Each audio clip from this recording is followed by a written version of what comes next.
우리가 성경을 보면 예수님의 제자들이 복음서에서 우리가 비춰주는 모습과 또 사도행전에서 비춰진 모습이 많이 다른 것을 보게 됩니다.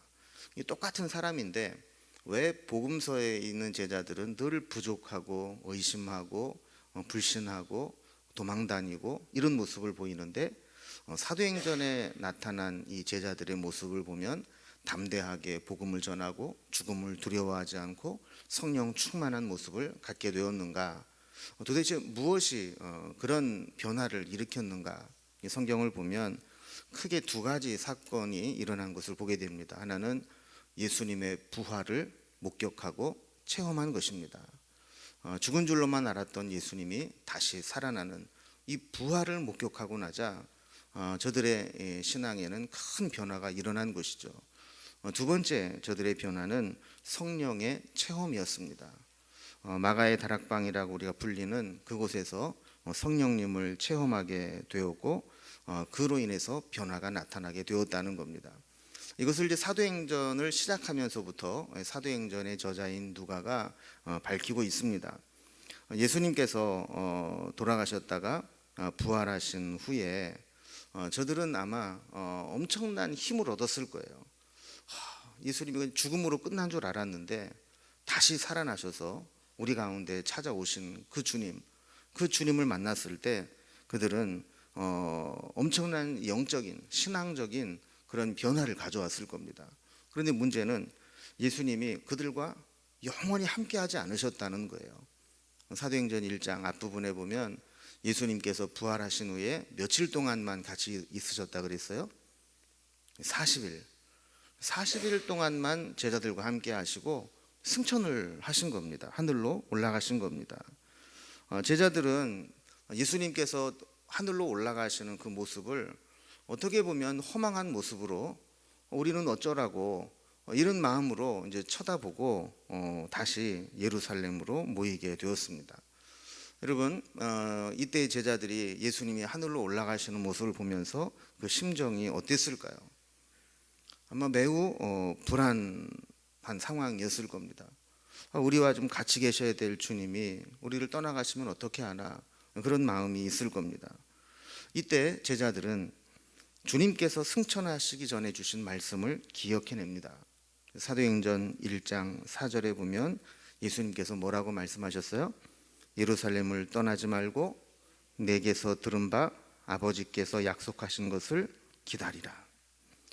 여러분, 예전에 예수님께서 십자가에 달려 돌아가시고 또 로마의 군병들에게 또 대제사장에게 종들에게 붙잡혀 가실 때 예수님의 제자들은 어떻게 했죠? 다 도망갔어요.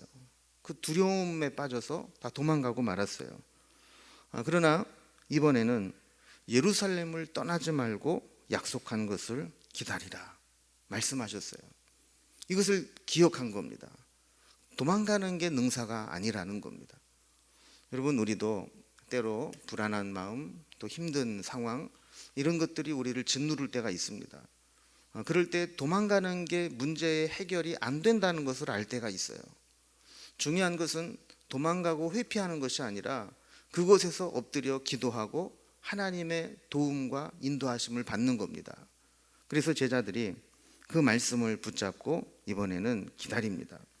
자, 여기에서 내게서 들은 바 아버지께서 약속하신 것을 기다리라 그랬는데 이 주님께서 약속하신 것 이게 뭘까? 이건 제자들은 이미 알고 있었다는 겁니다. 그게 뭐였어요? 성령님이셨죠. 예수님께서 이미 제자들에게 내가 떠나는 것이 너희에게 유익이라. 내가 떠나면 아버지께서 너희에게 보혜사 성령을 보내실 것이다. 이미 여러 차례 말씀을 하셨기 때문에 제자들이 이것을 알았을 거라는 거죠. 그래서 저들은 예루살렘으로 다시 모여왔습니다. 1장 12절 말씀에 보면 제자들이 감람원이라 하는 산에서부터 예루살렘에 돌아오니 이 산은 예루살렘에서 가까워 안식일에 가기 알맞은 길이라 그랬습니다. 감람원이라 하는 산, 이 산은 예루살렘 성 맞은편에 있는 자그마한 언덕입니다. 감람산이라고도 하고 이 감람산 이 밑에 중턱에는 우리가 흔히 잘 아는 겟세마네 동산이 바로 여기에 있는 것이죠. 이 감람원이라는 곳 위에 가보면 예수님의 승천 교회가 있습니다. 성지순례를 이제 앞으로 가신 분들은 이제 보겠지만 감람원 감람산에 예수님의 승천 교회가 이렇게 있는데 거기 밑에 이렇게 보면 아주 그럴듯해 보이게 예수님의 이 발자국처럼 보이는 그런 모양이 돌에 이렇게 흔적이 남아 있는 것처럼 이렇게 보이고 또 이 설명을 들어보니까 원래 이 승천 교회에는 이 지붕이 없었대요. 예수님 승천을 기념한 교회이기 때문에 승천하시는데 지붕이 있으면 가로고치잖아요. 그래서 원래는 이제 지붕이 없이 승천 기념교회를 만들었는데 이슬람 교도들이 그것을 차지하게 되면서 이 승천을 이제 부정하기 위해서 뚜껑을 지붕을 만들어 씌웠다. 이제 그런 이제 설명을 해주더라고요. 어쨌든 예수님께서는 이렇게 감람원, 감람산, 예수님 예루살렘 성의 기드론 골짜기 맞은편에 있는 이 감람원에서 예수님은 승천을 하셨고 그것을 지켜본 제자들이 이제 내가 약속한 것을 기다리라, 예루살렘을 떠나지 말아라, 이 말씀을 붙잡고 다시 예루살렘으로 돌아왔다라는 겁니다. 자, 그런데 여기 보면 이 산은 예루살렘에서 가까워 안식일에 가기 알맞은 길이라 그랬어요. 그리고 이게 무슨 의미일까요? 유대인들, 특별히 그 바리새인들은 안식일을 기억하여 거룩히 지키라라는 이 율법을 여러 가지로 해석을 해놨습니다. 그럼 안식일을 지킨다는 게 뭐냐? 안식일을 범한다는 게 뭐냐? 그래서 안식일에는 어느 정도 이상 거리를 그 이상 걸어가면 안 된다. 어느 정도 이상의 무게를 들면 안식일을 범한 것이다. 이게 다 규정을 해놨어요. 그런데 이 감람원에서 예루살렘까지는 안식일에 걸어와도 그게 안식일을 범한 것으로 여기지 않을 정도로 그렇게 가까운 거리였다라는 겁니다. 자, 그래서 13절에 보면 이렇게 예수님께서 부활하고 승천하신 모습을 보고 저들이 안식일에 올 수 있는 그 길을 걸어서 예루살렘으로 옵니다. 그래서 들어가 그들이 유하는 다락방으로 올라가니 그랬어요. 자, 예루살렘으로 들어와서 그들이 유하는 다락방에 올라갔다 그래요.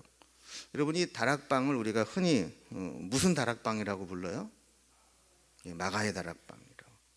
그런데 여러분, 성경을 돋보기를 보고 열심히 잘 찾아보면 이 마가의 다락방이라는 말이 나올까요? 안 나올까요?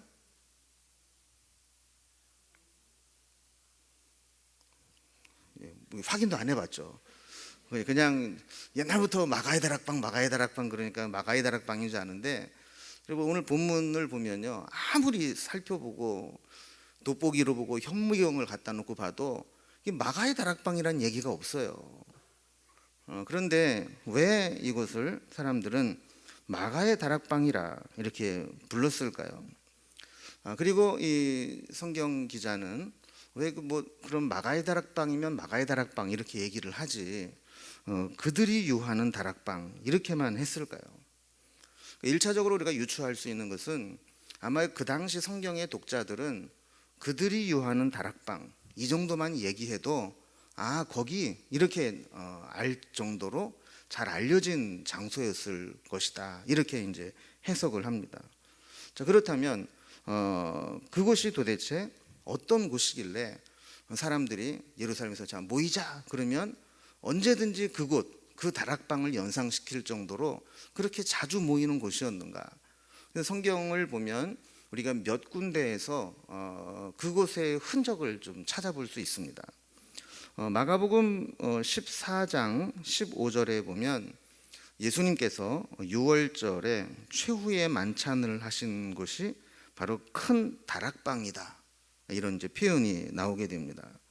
여기에서 예수님은 최후의 만찬, 유월절 최후의 만찬을 하시고 세족식을 하시고 또 말씀을 전하시고 했던 그 장소죠.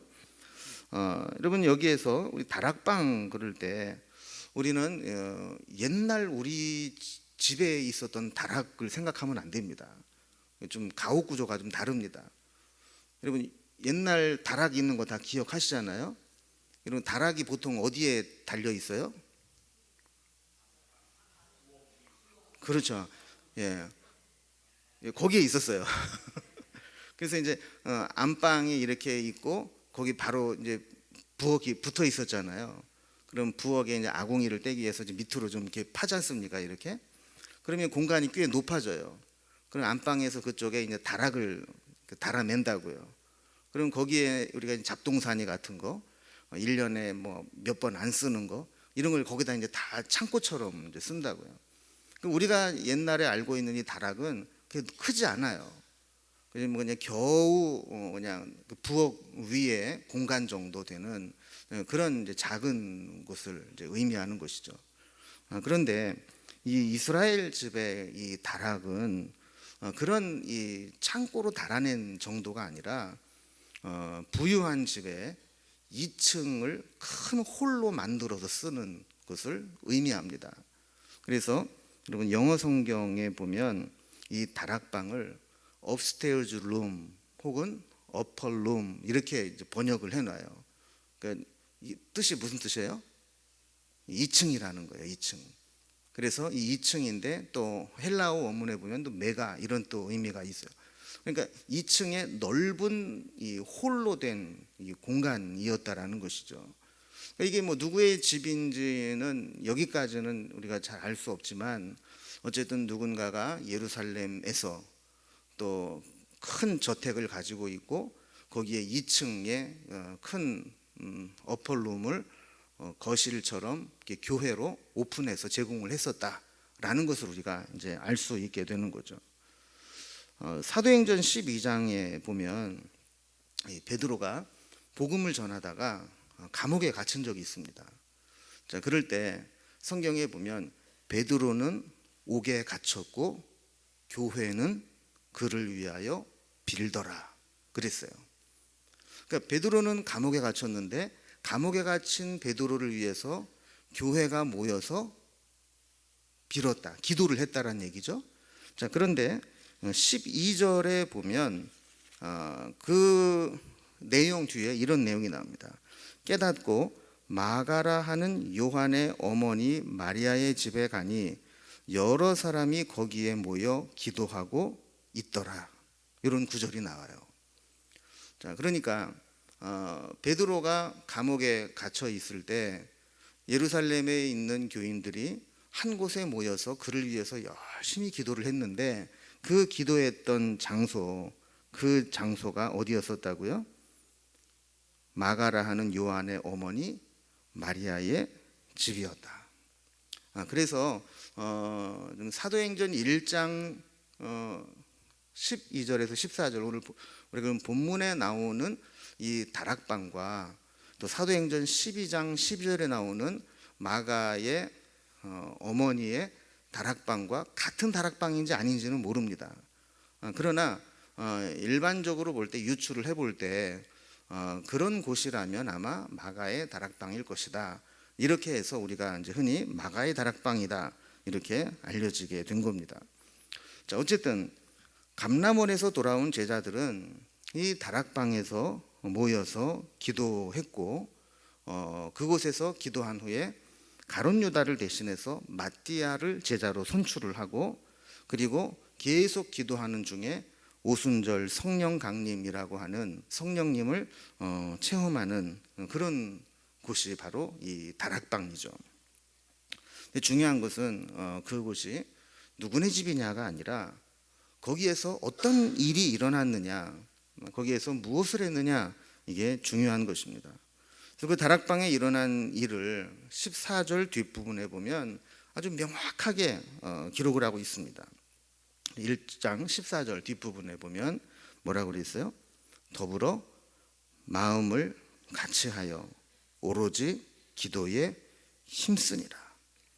그러니까 그 다락방에서 그들이 한 일이 뭐라고요? 모여서 마음을 같이하여 오로지 기도에 힘쓰니라. 그곳에서 아주 전적으로 기도했다라는 겁니다.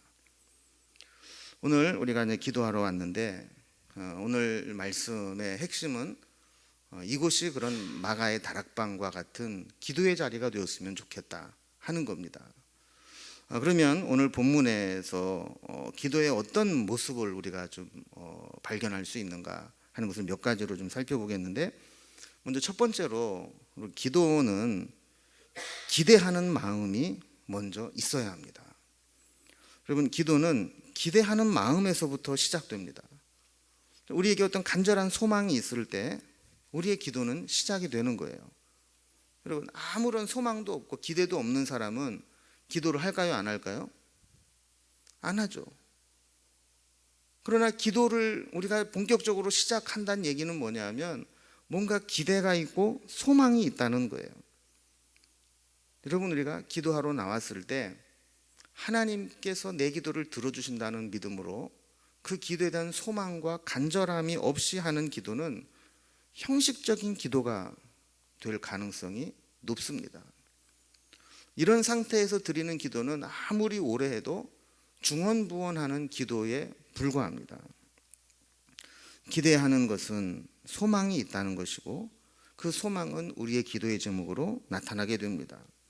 자, 그렇다면 이 다락방에 모인 사람들이 기대하는 바는 무엇이었을까요?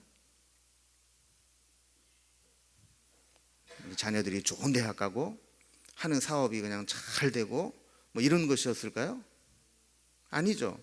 예수님께서 승천하시면서 말씀하신 거, 내가 내게 말한 바와 같이 아버지께서 약속하신 것을 기다리라. 그들이 뭘 기다린 거예요? 성령님을 기다리는 거예요. 그런데 여기 보면 우리 한 가지 좀 특이한 게 뭐냐면, 여러분, 저들이 모여서 기도하는 것은 우리처럼 시간을 정해놓고 기도한 게 아니었어요. 또 우리가 이제 다음 주부터 한 주간 동안 특별 새벽 기도를 하잖아요. 그러니까 한 주간 정해놓고 특별 기도회를 하는 것도 아니었어요. 언제까지 기도하는 겁니까? 성령이 임할 때까지. 그러니까 이 기도는 보통 간절함이 아니면 할 수 없는 거죠. 하다가 중간에 포기할 수밖에 없고 중단될 수밖에 없는, 언제 오실지도 모르는 성령님을 오실 것이다 라는 말씀만 믿고 계속해서 그때까지 기다리는 거예요. 여러분, 직장인들이 가장 기다리는 게 뭘까요? 월급날이죠. 직장인들은 월급날을 기다립니다. 그날이 있기 때문에 직장인들은 고되고 힘든 직장 생활을 하면서도 참고 견딜 수 있는 겁니다. 그들이 힘든 일을 하면서도 이를 악물고 견디는 이유는 정해진 날, 월급날이 되면 내 통장에 그게 꽂힌다라는 믿음이 있기 때문에 열심히 기다리는 거예요. 여러분, 사실 직장생활 하면 힘든 일이 얼마나 많습니까? 때려치고 싶은 마음이 얼마나 많습니까? 그럼에도 불구하고 그놈의 직장을 왜 그렇게 일을 악물고 아침이 되면 또 출근을 하고 누가 뭐라고 그래도 그냥 일을 악물고 참고 기다리면서 하루하루를 보내요? 그날이 있으니까. 여러분, 이게 적절한 비유는 아닐지 모르지만, 여러분, 우리가 기도할 때 때가 되면 월급날이 다가오는 것처럼 기도한 것은 때가 되면 응답된다는 기대감이 있을 때 우리는 기도하는 거거든요. 여러분, 우리에게 월급을 주는 사장이 더 능력이 있고 신실해요? 아니면 우리의 기도에 응답하시는 하나님이 더 능력이 있고 신실해요? 예? 말은 하나님이라고 하는데 우리가 정말 하나님을 그렇게 믿고 기도하는가? 어떨 때 보면 이 세상에서 나한테 돈 몇 푼 주는 사장만도 못하게 하나님을 믿는 건 아닌가 하는 그런 생각을 해보게 되는 겁니다. 여러분, 우리는 기도할 때 하나님께서 반드시 기도에 응답하실 것을 믿고 기대하고 기도하는 겁니다. 성경에 보면 수많은 문제들을 만나고 장애물들이 가로막혀 있어도 기도하는 사람들에게는 그것이 전혀 문제가 되지 않았어요.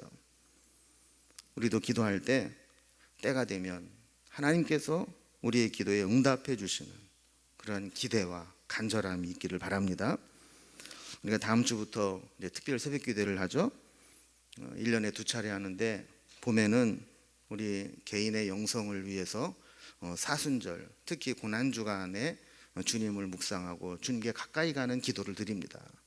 그리고 가을에는 우리가 수능을 앞두고 우리 수험생들과 또 특별히 우리 자녀들을 위해서 집중적으로 기도하는 시간을 갖게 됩니다. 자, 이럴 때 우리도 우리 자녀들에 대한 기대감이 있어야 되고 우리 가정에 대한 기대감이 있어야 합니다. 여러분은 무엇을 기대하고 오늘 나오셨어요? 또 다음 주에 특별 새벽 기도를 시작할 때 무슨 기도의 제목으로 무엇을 기대하며 나오셨어요? 우리는 특별 새벽 기도 안 하거나 짧아서 좋았는데 또 해야 되는구나. 이것도 한 주간은 또 어쩔 수 없이 또 나와야 되는구나. 그런 마음으로 기도하는 게 아니잖아요. 바라기는 여러분 이번에 특별 새벽 기도를 통해서 우리의 기도의 제목이 다시 정리될 수 있기 바랍니다. 하나님을 향한 우리의 기대가 다시 한번 회복되기를 바랍니다. 그래서 여러분이 우리가 전체적인 기도의 제목도 우리가 같이 기도할 것이지만 여러분들이 기도할 때 그 마음의 소원을 다시 한번 쓰세요. 하나님 이번 새벽 기도회를 통해서 이번 기도회를 통해서 우리에게 이런 기도 제목이 회복되기를 원하고 다시 하나님의 응답이 있기를 원하고 구체적으로 우리에게는 이런 제목, 누구에게는 이런 제목, 우리 아들에게는 이런 제목, 딸에게는 이러한 기도의 제목, 이런 것들이 다 이루어지게 해달라고 다시 기도하는 시작이 될 수 있기를 바랍니다. 우리 속에 그런 기대감이 다시 한번 살아나는 그런 기도가 되기를 바랍니다. 두 번째로 그들의 그 기도를 보면 기도에 집중했다라는 것을 보게 됩니다. 믿음으로 기대하는 사람은 그 기대가 기도로 연결됩니다. 그리고 열심히 기도하게 됩니다.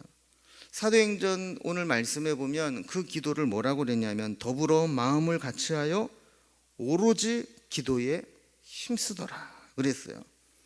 여러분 오로지 기도에 힘썼다는 얘기는 기도에 집중했다라는 겁니다. 여러분 이 세상에는 모든 일은 똑같은 원리가 하나 있다면 집중할 때 힘이 모아진다는 거예요. 여러분도 국민학교 다닐 때 다 해보셨죠? 그 돋보기. 저는 참 그때 참 신기했던 게 이 돋보기로 이 햇빛을 초점을 딱 맞추면 어떤 일이 일어나요? 종이가 타요. 낙엽도 타고 나무도 타고. 그러면 그냥 우리가 햇빛을 보면 그냥 따뜻하다 이 정도인데 이걸 돋보기로 초점을 쫙 맞춰서 집중을 해놓으면 거기에 불이 붙는단 말이에요. 그럼 원리가 뭡니까? 한 점에 집중한다는 거예요. 여러분 기도도 마찬가지입니다. 기도도 기도하면서 하나님께 집중하고 기도의 제목에 집중하고 우리가 하나님께서 역사하실 것에 집중할 때 기도에 응답이 있고 역사가 나타나는 거예요. 오로지 기도에 힘썼다는 것은 다른 일에 신경 쓰거나 다른 일을 하지 않았다는 거예요. 아까도 말씀드린 것처럼 이 다락방에서 여러 가지 일들이 있었습니다. 우리가 다 읽지 않았지만 그 다음에 보면 마띠아를 제자로 뽑죠.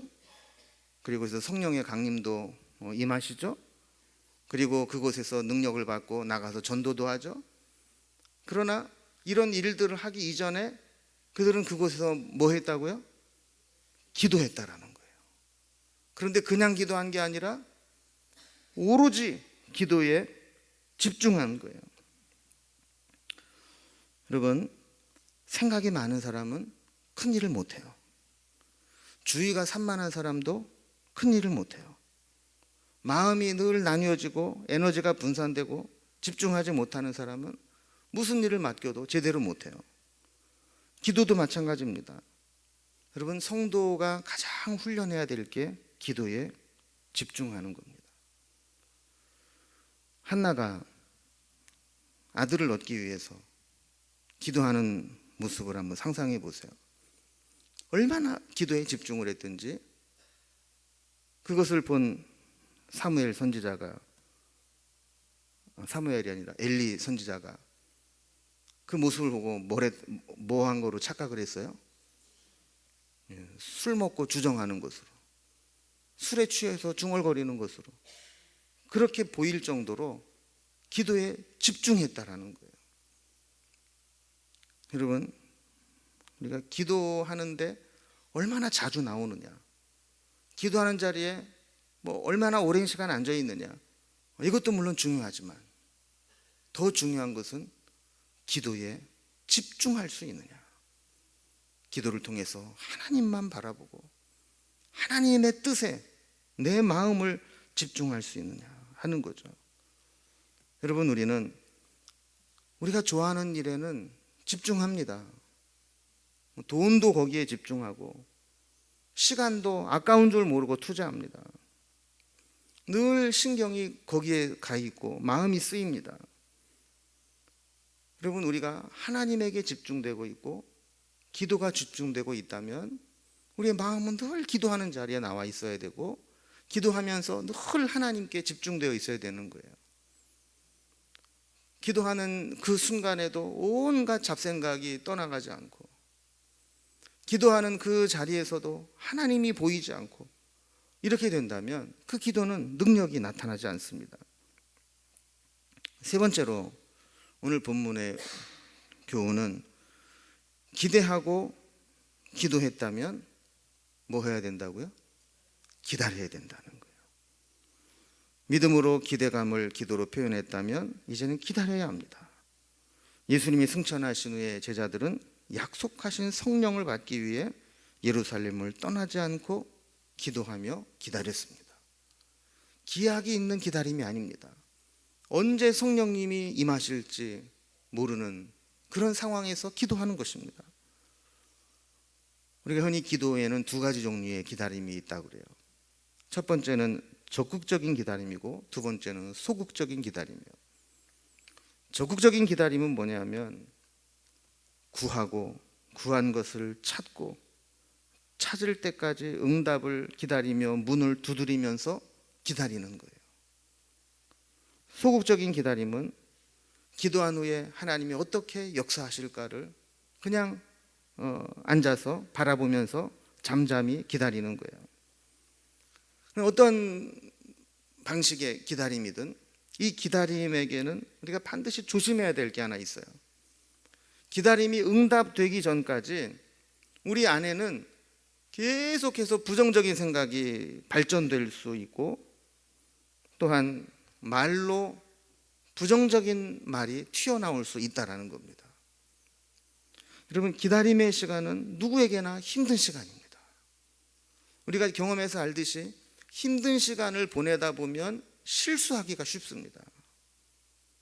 그 힘든 기다림의 시간 가운데 끊임없이 우리 안에서는 부정적인 마음, 불신의 마음이 솟아나오게 되고, 그것을 견디지 못하고 참지 못하면 입술을 통해서 그것들이 터져 나오게 되고, 그 일들이 반복되다 보면 기도에 기다리지 못하고 인간적인 방식들이 막 쏟아져 나오게 되는 겁니다.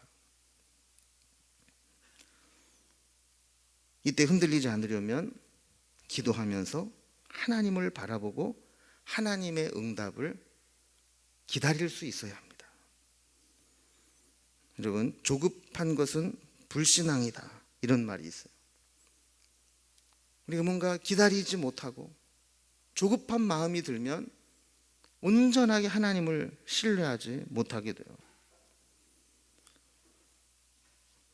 여러분, 이렇게 기도가 이루어지는 곳이 바로 다락방이었습니다.